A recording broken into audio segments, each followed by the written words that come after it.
Rajshahi city corporation প্রতিষ্ঠার ৩৭ বছর পেরিয়েছে, কিন্তু এখনও বেশিরভাগ ওয়ার্ডে মিলছে না ন্যূনতম নাগরিক সেবা। কাঁচা ও ভাঙা রাস্তা, বদ্ধ ড্রেন এবং ডাস্টবিন না থাকায় সীমাহীন নাগরিক ভোগান্তি নিত্যদিনের ঘটনা। এ বিষয়ে বিস্তারিত জানাতে যুক্ত হচ্ছেন সহকর্মী মতিউর মর্তুজা। যেমনটি বলছিলাম যে রাজশাহী সিটি কর্পোরেশন প্রতিষ্ঠার ৩৭ বছর পেরিয়েছে, কিন্তু এখনো বেশিরভাগ ওয়ার্ডে মিলছে না ন্যূনতম নাগরিক সেবা। এটির কি কারণ, আর আপনি এই মুহূর্তে কোন ওয়ার্ডে আছেন, সেখানে রাস্তাঘাটের কি পরিস্থিতি দেখছেন?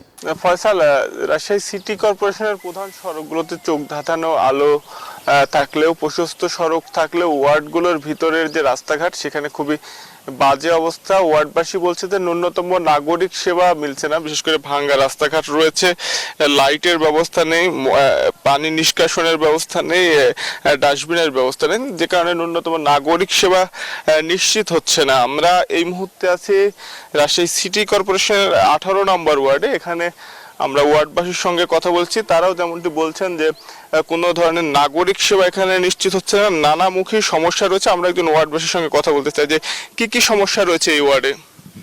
আসলে আমাদের এই এলাকাবাসী সবচাইতে বড় ভোগান্তি হচ্ছে যে আমাদের এই রাস্তাটা, বিশেষ করে খানকার মোড়ের এইখান থেকে আমাদের যে গাংপাড়া মসজিদ আছে, এই মসজিদের এই রাস্তাটুকু না হওয়ার কারণে এখানে যে সমস্ত অসুবিধাগুলো হচ্ছে, এখানের মানুষ বৃষ্টি হলেই কাদা হয়ে যায়, চলাচল করতে পারে না, এখানের কোনো মুসল্লি নামাজ পড়তে যেতে পারে না।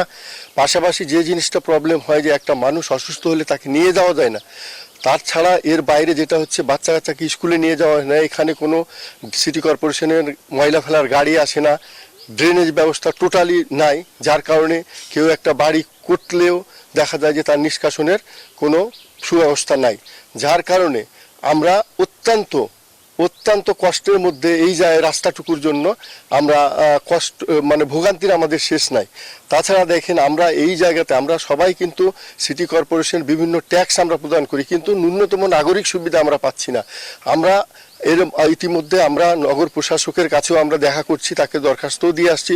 উনি অত্যন্ত মনে হয়েছে উনি আন্তরিক এই সব ব্যাপারে, উনি আমাদেরকে কথাও দিয়েছিলেন, কিন্তু এখন পর্যন্ত আমাদের এই কাজটার কোনো যে হবে এর পর্যন্ত আমরা কোনো কিছু লক্ষণ আমরা দেখতে পাচ্ছি না। ধন্যবাদ আপনাকে। আমরা কথা বলছিলাম, যেমনটি জানাচ্ছিলেন ভোগান্তির কথা, অন্যান্য ওয়ার্ডের চিত্রও কিন্তু একই রকম। এই ছিল রাজশাহী থেকে সর্বশেষ। ফয়সাল, ধন্যবাদ আপনাকে। দর্শক, রাজশাহী থেকে যুক্ত ছিলেন মতিউর মর্তুজা।